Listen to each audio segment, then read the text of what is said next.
The news right now feels like a ping pong match or a tennis match where you're just looking left and right and left and right and left and right. And you don't know what the heck is going on. And people are grunting, people are moaning, people are, what the heck are these noises? What the hell's going on?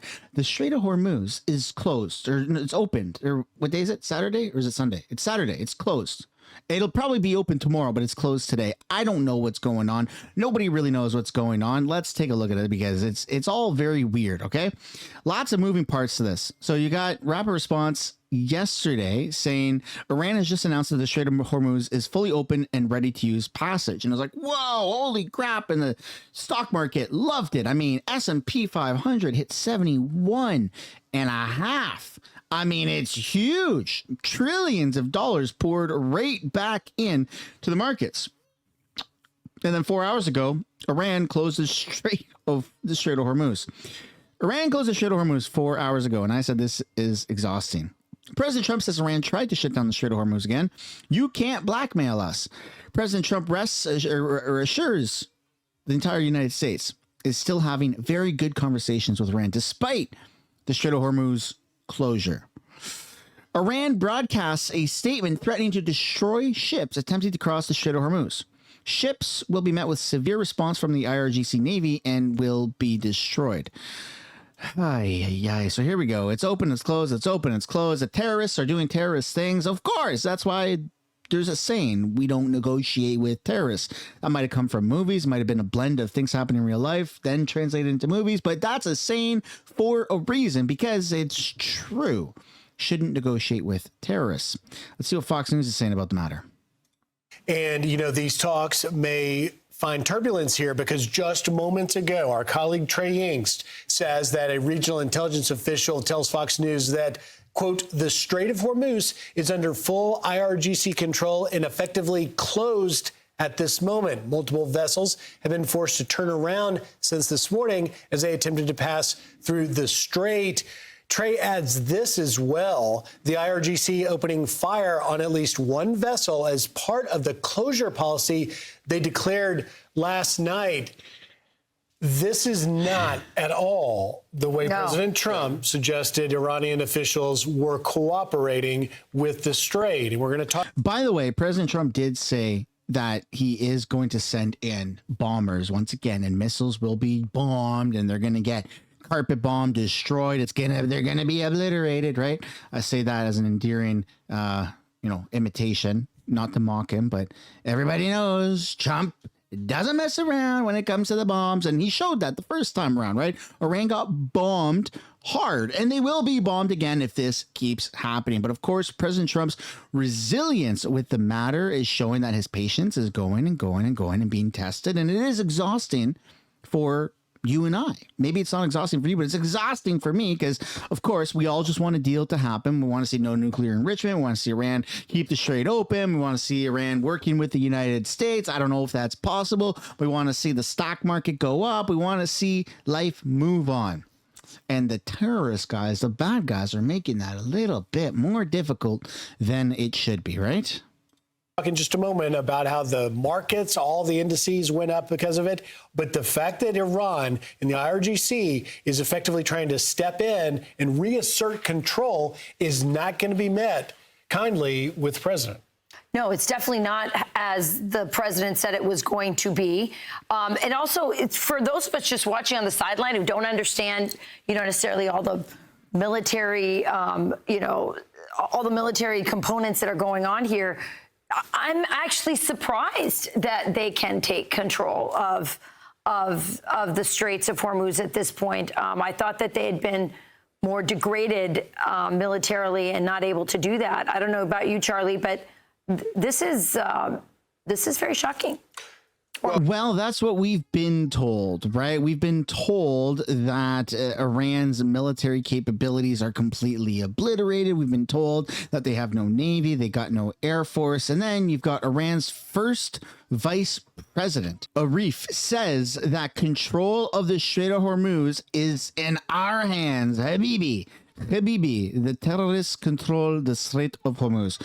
So it's just a little bit confusing, right? Because we're told that their military, their navy has been completely obliterated. So then how are they doing with fishing boats? Like, we don't know, right? I'm not saying President Trump is lying. I'm just saying the situation is very confusing. Where are they getting the money from? Is it China that's funding this? Is it North Korea? Is it Russia? We don't know. The situation is very annoying, and we all want the same thing. Nobody wants this to turn into a full-fledged war. Nobody wants us to continue. Everybody just wants us to go back to a sense of normal so that we can all move on with our lives.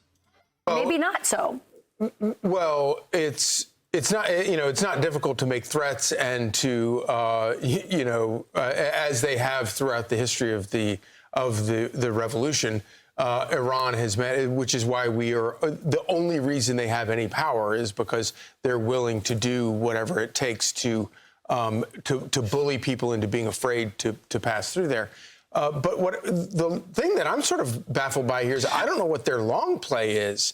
Yeah, so unfortunately, it doesn't seem like they're just threats. Like, you don't just say, hey, we're going to threaten you, or you're gonna have to give us the Strait of Hormuz back. Like, Iran is obviously doing something in order to be able to pull this off. These aren't just words, these are actions. So something is happening over there that is beyond just threats.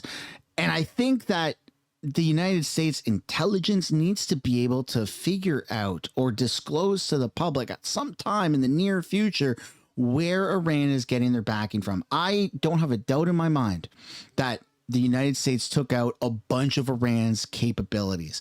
They spent millions, if not billions of dollars bombing Iran, isolated bombing instances, bombing their missile defense system, bombing their missile launching capabilities. Sure, some of those things still exist and didn't get bombed or are able to be salvaged. That's quite possible.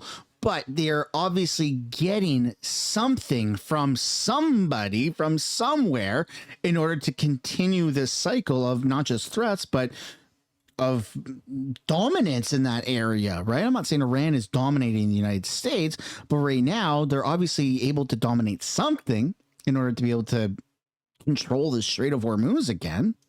If their long play is to try to get the world to come to their side, I don't think this is going to work. If anything, this is going to pressure countries that have been a little bit reluctant to get involved, but I don't think it's going to be to get involved on their side. I think the United States has demonstrated a far better and fairer ability to keep international waterways open for all people for free and fair trade. And it's also going to come down to the war of attrition, right? So you've got Xi Jinping, president of China, is meeting with President Trump, I think sometime in May. So like in the next 30 or 40 days, like it's coming up very soon. And we know that China does fund Iran. They have their own trade deals and negotiations and arms deals and all that stuff going on.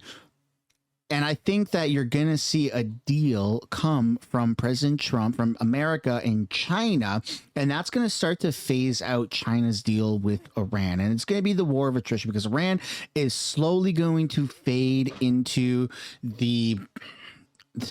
into obscurity. I mean, they're not going to have any funding. They're not going to have any big allies like China anymore, or it's going to be heavily reduced to where it's just like black market deals where it's not mainstream stuff by the actual government to government, right? So, I mean, time will tell, but obviously there's going to be a lot of turbulence between now and then, but it is going to, the more turbulence there is up until the meeting with America and China, both presidents, I think that's actually going to play in favor of a deal being struck between China and America, and that's going to help really solve the situation in Iran if it hasn't already been solved by the time that meeting comes. That's my opinion. Iran has done the exact opposite, so I don't really know what their long play is by doing this right now. And why did it happen? I mean, is it possible that there was also in conjunction with this deal there was a ceasefire in Lebanon? So is it? I don't have information on that, but it's possible that maybe that was broken, and could that have triggered that? Maybe, because remember yesterday the president wrote on Truth Social. He said, Israel will not be bombing Lebanon any longer. They are, and he put in quotes, prohibited from doing so by the USA.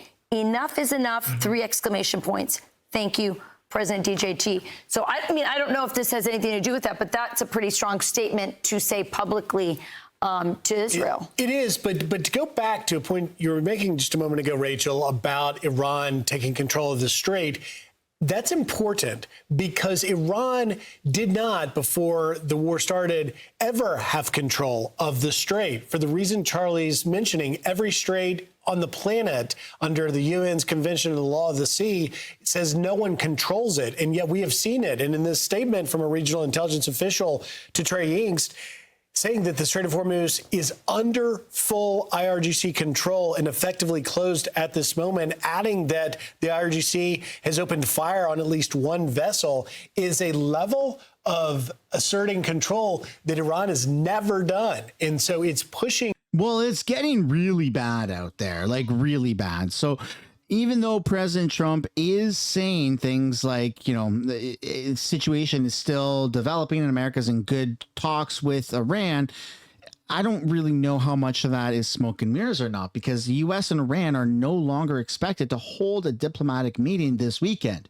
Those that didn't know, President Trump, upon a successful deal, was actually going to go to Pakistan and meet with Iran officials and this and that in order to, upon a deal being signed, upon an agreement from both parties, right? And I don't think is even going to get close to that, because now tensions are rising and they're escalating. And I mean, this is probably going to get it could get quite ugly this weekend and leading into next week. Its bounds, to your point, Charlie, about the long game, we have no idea, because Iran's never been more militarily defeated, and their ability to take control of that strait would be in the greatest question. Where this goes now is with talks having expected to gotten underway this weekend in Pakistan. Yeah. This throws a huge wrench into that. Yeah, and also into the oil prices, guys. Yeah. Eventually we'll see that. At the end of the day, that's what all of this winds up being about, is about the economy. And it is the one piece of leverage that Iran has for 99% of the rest of the world. They just are eager to, obviously there are a lot of political things going on there, but generally everybody, all these other countries, they just want healthy, thriving economies. And Iran is using their ability to infringe upon that to mess things up. And of course, if President Trump plays all of this out, to him, he views this as a tremendous economic victory for the United States, because that is part of the America First agenda that he's been talking about. I'm certainly not doubting the America First agenda. I think that President Trump's intentions with all of this are very good. I do think that a lot of people that are paying close attention to this need a little bit more reassurance, because it has been like watching a tennis match. I mean, it goes one way, the other in the same day. It's open, it's closed, it's open, it's closed. We've seen times where that's happened, and there's been several announcements in the same day that it's open, it's closed, it's open, it's closed. It's exhausting, right? I understand that this is a real on the brink of a war situation, and that there's lives at stake, hundreds of billions, if not trillions of dollars of flow of oil and stuff like that going through the Strait of Hormuz. However, I think that a lot of people are just starting to get a little maybe pissed off, fed up, exhausted with this. I don't want to put words in your mouth, so why don't you tell me down below in the comments how you feel about this? Are you confident in President Trump 100%?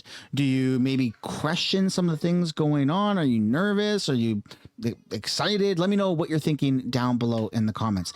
That is the video. I do hope you enjoyed it. I hope you have a good rest of your weekend, and it'd be awesome for you guys to hit the like button and subscribe to the channel so you can stay up to date, and I'll see you later. Bye for now.